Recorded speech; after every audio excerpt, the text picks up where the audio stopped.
It's Animu time! Hello and welcome to another figure review. Today we're gonna have a look at the legacy of Revoltech Queen's Blade Ancient Princess Menace.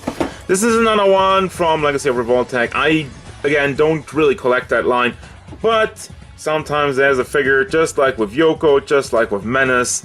I just look at it and I say, I want it because it looks cool. And, you know, we're probably not gonna get anything from Figma or Figuarts because this is the legacy of Revoltech. From what I can tell, they're re-releasing some of these old Revoltech figures. And, honestly, I don't know what changed because I don't have the original. So let's have a look at this one, though.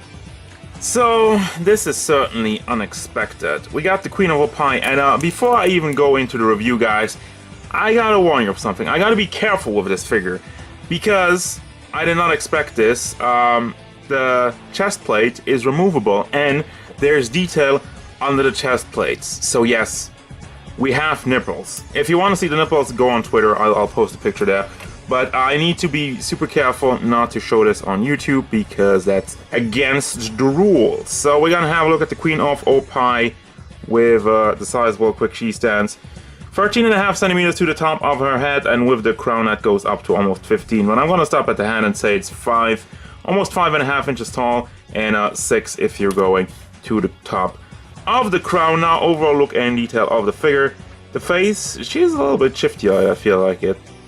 It looks good though. There's detail in the eyes. The hair is nicely molded, and her crown piece. There's a lot of metallic, and it's really clean this time around. With the last Revoltech one, with the Yoko one, we had a lot of paint bleeding, a lot of color issues, but this one seems to be a lot cleaner. Let me take that off real quick. Even goes into a little bit of a darker tone. There are some dark spots in there that aren't supposed to be there, but still, I'm impressed at how surprisingly clean the lines and everything are. So, no complaint there. What they did though, what I don't understand, so the crown is just held on with these two packs. So that's one thing, but why do you have a hinge for the hair? This is the weirdest thing ever. So that kind of cuts up the hair. It's not as noticeable when you have the crown on, and I like that there's also shading in the hair going from like a blue to a darker blue. Well, no, the earrings are molded in the hair. Haha, got that wrong. But yeah, this piece is soft plastic, so you can lift that up. You can take it off, take the head off, and show you the goods. I need to hold on to that. But let's look at it. Very nice gold metallic. Got a blue gem in the collar, and the rest of the figure. You got the detail in the back, the frizzy stuff, and more of the color. And her robe thingy that goes around her arms and then around the body is in a metallic tone. So again, like we got the old question of this is supposed to be cloth, should not be metallic. But it looks good, so I don't mind it. It is soft plastic. It's not held on. You can actually take it off if you just take the hands off. You can pull this down or pull it up. It's however you want to. And we got some more stuff down here. I can show you the pantsu though. It's pantsu time. The blue and white striped pantsu. It's not lined up properly, but we got the pantsu. We got a butt also. She got this is not even pantsu. It's a thong. Straight up thong time. We leveled up, boys. We leveled up with the pantsu time, and down to her sandals. And overall, I just dig the Egyptian look. It really reminds me of Neve, which is the character from Smite. So for your articulation, it's the weird ass Revoltech joints. You have a ball hinge in the neck, so you can bring that back and forth, rotate it around, and does it go? Yeah, it does go back. You can pull it out a little bit if you want to make a longer neck. And it does not tilt side to side unless, I'm guessing, if you just take the ball, you rotate it, you could bring it to the side. Like that. But that would be weird. So, you have another ball hinge in the shoulder. It's basically all ball hinges, goes up and down, rotation. There's also a little bit of shading in the skin. I didn't really talk about that. But, it's weird. I don't like it. It's just the tips of every piece. You got the tip of the arm and the tips of the knees that are painted a little bit, and really sticks out weirdly because the joint inside of it is not painted, and just makes it look weird.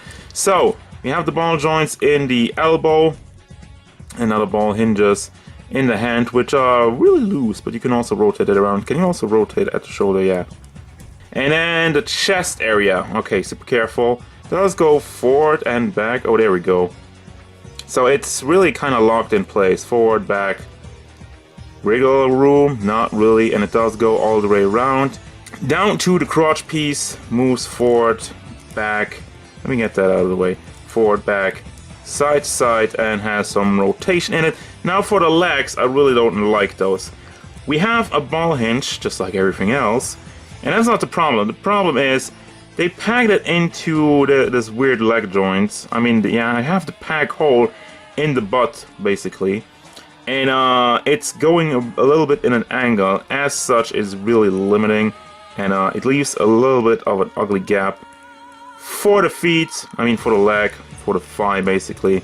And yeah, articulation-wise, the weight's in there. That's really all you're getting. And now it's off. So, like I'm saying, this is weird. This is so weirdly molded and weirdly done. And terrible, terrible choice. Just that's all. We got a thigh swivel, which is all right. And we have way too big ball joints for the knees. They get the job done though. And they are also ratcheted for more stability. Also goes forward, but you don't want to do that really. And then we have the feet, ball joints, ball hinges. Again, that's just a thing. It's all ball hinges. They don't really mix it up at all. And it's functional, but it doesn't look very great. So let's have a look at the accessories. I'm gonna start off with this kind of destroyed. There is like a battle damage for her chest piece if you wanna, you know, show off a little bit more. They are molded though, that they're probably holding on to the nipples over there. I'm not gonna take any chances with that once again. And we got the scepter with the weird cat on it. I like this one. This one's great. Also very nicely painted, got some metallic and red in there. Now to the faces, very suggestive one. I mean, I'm starting off with this one. I mean, I don't need to comment on that one. It's whatever it is. Then we got the smiley face. They all look kind of derpy, especially with the teeth in there. So it's just like, durr. They are nicely painted though. I gotta give them that. I mean, a little bit of bleeding here and there with the eyebrows. But overall, again, I'm pleasantly surprised. We got the two open hands, kind of like clawing for something, with the ring on one side, and then the pointy finger for the same one. Really light on hands, and then you got the base, and that's it. So that's gonna do it. Final thoughts of this figure. I like her. I like the design. She's very nicely molded, also very nicely painted. Again, going into this, I didn't really have the highest hopes, considering how Yoko had so much paint bleeding, and Yoko was not really hard to do. This figure was a lot harder to do, but I feel like they did a way better job. Now, the only things I dislike personally, I don't like the Revoltech joints. I hate what they did with the leg joints. It just, you always have gaps and always kind of weird. And I tried really a lot to get her interposed, and it's really mostly the leg joints that I had problems with of the way they are molded into the crotch piece, which is horrible. So, but that's, you know, you can kind of go around that, so it's not really the worst thing in the world. But yeah, overall, I mean, other things, she doesn't really have a lot of hands, but I don't really mind that as well. So overall, I do recommend this figure. She still clocks at around like 40-45 bucks, and that's always the thing with these Revoltechs, is this worth 45 bucks to you? To me, I'd say it's okay. I mean, I can still, you know, take it, but I would rather just be like 30 or 35 at best. I think that's my idea, but we all have a different idea of value. I've said that many times before, and it's a pretty unique figure. We don't really get OPPAI like this and butt like this, and especially since you can take it off. Again, if you want to see it, I'll post it on Twitter. I'm not allowed to post it on YouTube, so don't get on my back for that. Anyway, that's gonna do it as usual, guys. Thank you very much for watching. Don't forget, if you enjoyed this review, hit it up with a like and subscribe to the channel so you can stay tuned for more figure reviews, gameplay stuff, and whatever the Queen of OPPAI, Menace, wants.